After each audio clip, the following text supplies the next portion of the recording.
अस्सलाम वालेकुम। उम्मीद करता हूँ कि आप सब स्टूडेंट्स खैरियत से होंगे और अच्छे से ट्रेडिंग कर रहे होंगे। ये डेली एनालिसिस की वीडियो आप लोगों के साथ शेयर की जा रही है। वीडियो काफ़ी ज़्यादा इंपॉर्टेंट और इन्फॉर्मेशन से भरपूर होने वाली है, तो आप लोगों ने इसे लास्ट तक देखना है। इस वीडियो के अंदर हम आज के अपने गोल्ड के एनालिसिस करेंगे और ट्रेड के लिए बेस्ट अपॉर्चुनिटीज़ को फाइंड करेंगे। तो जल्दी स्टार्ट कर लेते हैं अपनी आज की इस वीडियो को। ये सबसे पहले मेरे पास ये फॉरेक्स फैक्ट्री ओपन हो चुका है। फॉरेक्स फैक्ट्री में चेक करें तो आज हमारे पास कोई इंपॉर्टेंट फंडामेंटल इवेंट नहीं है। हमारे पास यूएसडी की कोई भी मीडियम इम्पैक्ट या हाई इम्पैक्ट न्यूज़ नहीं है फॉरेक्स फैक्ट्री में, इकोनॉमी कैलेंडर में। तो हम डायरेक्ट चार्ट पर जाते हैं और टेक्निकल एनालिसिस कर लेते हैं। ये मेरे पास गोल्ड का चार्ट ओपन हो चुका है। डेली टाइम फ्रेम मेरे पास ओपन हो चुका है। डेली टाइम फ्रेम के अंदर आप मार्केट को स्ट्रक्चर वाइज चेक करें तो इस लेवल पर हमारे पास हुआ था डेली टाइम फ्रेम में change of character. Change of character के होने के बाद यहाँ पे हमारे पास ये जो था, ये मेजर इंड्यूसमेंट लेवल था जिसे मार्केट ने टेकन आउट कर ली है। उसके बाद हमारे पास यहाँ पे ऊपर ये डिसीजन पॉइंट ऑफ इंटरेस्ट है।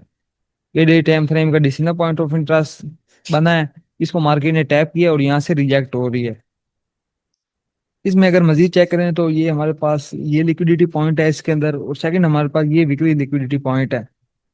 डे टाइम फ्रेम के अंदर हमारे पास स्ट्रक्चर वाइज ये सिग्नल बन सकता है कि मार्केट इन लिक्विडिटी पॉइंट्स को टेकन आउट करे और फिर यहाँ से हमारे पास सेलिंग अपॉर्चुनिटी मिलेगी। ऊपर से आप सेलिंग देख सकते हैं गोल्ड के अंदर।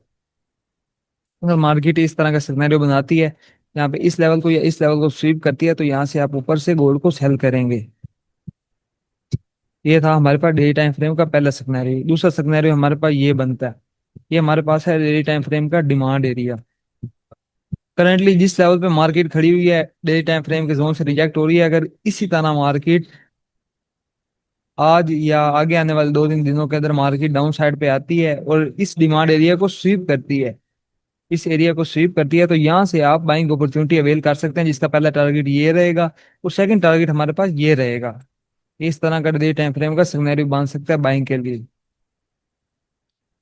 और इसका ओवरऑल जो सिग्नल हमारे पास वो ये रहेगा, ऐसे सिनेरियो बनेगा। यहाँ से पहले बाइंग देखेंगे, फिर उसके बाद ऊपर से आप सेलिंग देखेंगे। बाकी हमारे पास कल यूएस का सीपीआई का डाटा, सीपीआई के बाद मार्केट की डायरेक्शन हमारे पास लॉन्ग टर्म में क्लियर होगी कि हमने आपको लॉन्ग टर्म में गोल्ड को बाय साइड देखना है या गोल्ड को सेल साइड देखना है। सीपीआई के बाद हमारे पास मार्केट की जो डायरेक्शन है वो क्लियर होगी। H4 के टाइम फ्रेम में आ जाते हैं। H4 के टाइम फ्रेम के अंदर भी हमारे पास बाइंग जोन काफी ज्यादा बेस्ट है। H4 में इसे रिफाइन कर लेते हैं।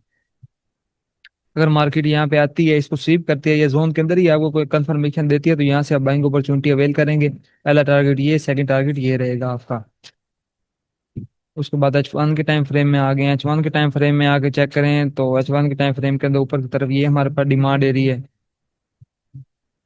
मार्केट यहाँ पे आती है, यहाँ पे आपको कोई कंफर्मेशन देती है, तो इस लेवल से आप बाइंग अपॉर्चुनिटी अवेल कर सकते हैं गोल्ड के अंदर। ये इस तरह का सिनेरियो मार्केट बना सकती है। उसके बाद यहाँ पे M30 के टाइम फ्रेम में, M30 के टाइम फ्रेम में है तो ये हमारे पास ये जो है ना, ये सारा लिक्विडिटी पॉइंट है। ये हमारे पास M30 की सारी लिक्विडिटी पड़ी है। 22 मिनट रह गए कैंडल क्लोजिंग के अंदर। अगर मार्केट इसे स्वीप करती है और यहाँ पे छोटे टाइम फ्रेम के अंदर कुछ सर्किट शिफ्ट एमएसएस करती है, तो फिर यहाँ पे आप रिस्क ले सकते हैं बाय का। करंट लेवल से, करंट लेवल से ही मार्केट अपसाइड पे उठ सकती है, बट ये हमारे पास जो ट्रेड होगी ये काफी ज्यादा रिस्की होगी। अगर इसको नीचे की तरफ देखें तो यहाँ पे M15 का डिमांड एरिया था जिसे मार्केट ने स्वीप की है, तो ये हमारे पास ट्रेड ठीक हो सकती है। नॉर्मल ट्रेड है हमारे पास। 50-50 चांसेस हैं कि यहाँ से मार्केट उठ जाएगी और 50% चांसेस हैं कि यहाँ से मार्केट डाउन साइड आ सकती है। रिस्क लेने वाली बात है, बट अगर मार्केट चलती है, मार्केट में ये ट्रेड चलती है, तो यहाँ पे आपको 500 पिप्स की अपॉर्चुनिटी मिलेगी। M30 के अंदर मार्केट इस एरिया को स्वीप करे, ये जो हमारे पास लिक्विडिटी पॉइंट है इसको अच्छे स्वीप करे और छोटे टाइम फ्रेम के अंदर एमएसएस दे, M1 के अंदर स्ट्रक्चर शिफ्ट दे, तो फिर आप यहाँ से बाइंग अपॉर्चुनिटी अवेल कर सकते हैं। अदरवाइज आप ये नीचे वाले जोन का वेट करेंगे। तो ये थे हमारे आज के एनालिसिस। उम्मीद करता हूँ कि आप सब लोगों को वीडियो पसंद आई होगी। मिलते हैं जल्दी इंशाल्लाह एक नई वीडियो के साथ। तब तक के लिए अपना ख्याल रखिएगा। अल्लाह हाफिज।